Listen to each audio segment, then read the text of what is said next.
Hello दोस्तों, कैसे हो आप लोग। आई होप आप सभी बहुत बहुत बहुत बढ़िया होंगे। तो आज हम बात करने वाले हैं सीएस स्टूडेंट्स के बारे में। सीएस मतलब कंपनी सेक्रेटरीज के बारे में बात करने वाले हैं। उनके अगर आप जैसे कंपनी सेक्रेटरी स्टूडेंट हैं तो आपके अंदर एक हमेशा दिमाग में डिलेमा रहता है कि मैं क्या करूं, मैं कौन से ग्रुप पहले दूं, मैं बहुत ग्रुप्स दूं या फिर मैं एक एक करके ग्रुप दूं। तो कौन से फैक्टर्स हैं जो आपको ध्यान में रखने चाहिए बिफोर सिलेक्टिंग योर प्रेफरेंस कि आप दोनों ग्रुप दें या फिर एक ग्रुप दें। तो जैसे ये स्टूडेंट ये काफ़ी दिक्कत रहती है बिकॉज हमारे प्रोफेशनल में या फिर एग्जीक्यूटिव में अगर आप सारे ग्रुप एक साथ देते हैं तो लीव्स नहीं मिलती हैं, बैक टू बैक एग्जाम्स होते हैं। तो काफ़ी मतलब डिफिकल्ट होता है बच्चों के लिए कि उसको कोप अप कर पाना कि आप एग्जाम दे के आ रहे हो एक दिन पहले और अगले दिन आपका दूसरा एग्जाम, अगले दिन उसका दूसरा एग्जाम है। तो ये काफ़ी डिफिकल्ट रहता है बहुत ग्रुप से या फिर सारे ग्रुप देने वाले बच्चों के लिए, जो कि वन ग्रुप के केस में नहीं रहता है। बट वही टाइम का होता है, अगर आप एक ग्रुप दे रहे हैं उसका नेक्स्ट ग्रुप देंगे तो अगले 6 महीने भी जाएंगे उसमें। बट अगर आप दोनों ग्रुप दे रहे हैं एक साथ में तो आपका उसी टाइम के अंदर 10 महीने के अंदर सारे के दोनों ग्रुप निकल जाएंगे। तो टाइम तो बचता ही है, तो ये बेनिफिट तो है ही है और अलग अलग जगह पे बेनिफिट है। आई नो कि क्लियर होना चाहिए, ऐसा कुछ नहीं है कि अगर आपने बहुत ग्रुप एक साथ दिए तो बहुत ज्यादा प्रेफरेंस मिलेगी बाहर आपको इंटरव्यूज में, ट्रेनिंग में या जॉब में, ऐसा कुछ नहीं होता है। बट स्टिल आपको आपका टाइम बचेगा, पहली बात तो ठीक है।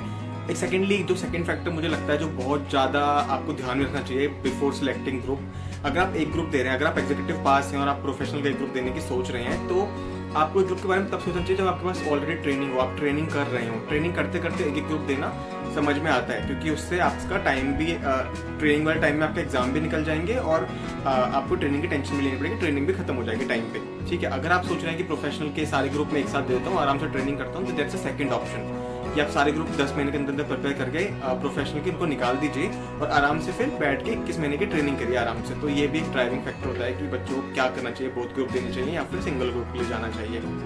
अगर आप एग्जीक्यूटिव के बाद ट्रेनिंग शुरू करना चाहते हैं तो वही आपके दिमाग में सेम चीज़ होनी चाहिए कि आपको एग्जीक्यूटिव के बाद ही ट्रेनिंग शुरू कर देनी चाहिए और एक एक ग्रुप ट्रेनिंग के साथ साथ देते रहना चाहिए जो आपके ग्रुप्स भी निकल जाए। तो जब मैं अपना पढ़ाई कर रहा था, एग्जाम्स की प्रिपरेशन कर रहा था, तो मेरे दिमाग में सिंपल एक था कि मुझे सारे ग्रुप एक साथ देने हैं। पहली बात तो मैं एग्जीक्यूटिव के बहुत ग्रुप दूंगा और प्रोफेशनल के तीनों ग्रुप भी एक साथ देने वाला हूँ। तो ये मेरे दिमाग में बहुत अच्छे से सेट था। तो मैंने एग्जीक्यूटिव के बहुत ग्रुप्स दिए, वो क्लियर कर लिए। देन प्रोफेशनल के तीनों ग्रुप एक साथ दिए, वो भी तीनों एक साथ क्लियर कर लिए। तो मैंने आराम से फिर ट्रेनिंग करना स्टार्ट किया, जो कि मैं अभी भी ट्रेनिंग कर रहा हूँ। I am under my 21 months practical training, तो वो मैं अभी कर रहा हूँ साथ में। I am doing it in a listed entity. तो ये एक बेनिफिट है। तो आराम से आप फ्री ऑफ माइंड होकर अपना ट्रेनिंग शुरू कर सकते हैं। तो अगर आप ग्रुप सेलेक्ट कर रहे हैं तो आप पहले देखिए कि आप ट्रेनिंग कब करना चाहते हैं। अगर आप बहुत ग्रुप दे रहे हैं तो आप देखिए कि ट्रेनिंग कब करना चाहते हैं। अगर आप बहुत ग्रुप दे रहे हैं तो आप ट्रेनिंग अपने एग्जाम्स के बाद भी कर सकते हैं। अगर आप वन एक एक ग्रुप चलने का सोच रहे हैं तो आपको ट्रेनिंग साथ में शुरू कर देनी चाहिए बिकॉज आपको टाइम भी बचाना है ultimately. You can not be like आप आराम से बैठ के सालों साल ग्रुप दे रहे हैं, ट्रेनिंग कर रहे हैं।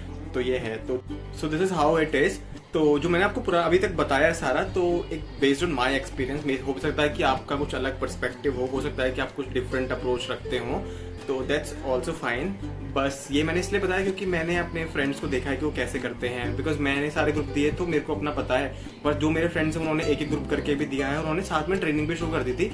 तो मतलब जब मेरे एग्जाम क्लियर हुआ और जब मेरी ट्रेनिंग खत्म होगी, जब मैं कंप्लीट सीएस बनने लायक हो जाऊंगा कि जब मैं आगे अपने प्रीफिक्स लगा सकता हूँ सीएस, तो सेम टाइम में मेरे फ्रेंड्स भी हो जाएंगे बिकॉज उन्होंने एक एक ग्रुप करके दिया। तो ट्रेनिंग से उन्होंने अपने पेपर भी निकाल दिए, ट्रेनिंग भी खत्म कर ली, तो मेरे साथ ही वो भी सीएस प्रीफिक्स आगे लगा सकते हैं। तो टाइम तो बराबर लगा।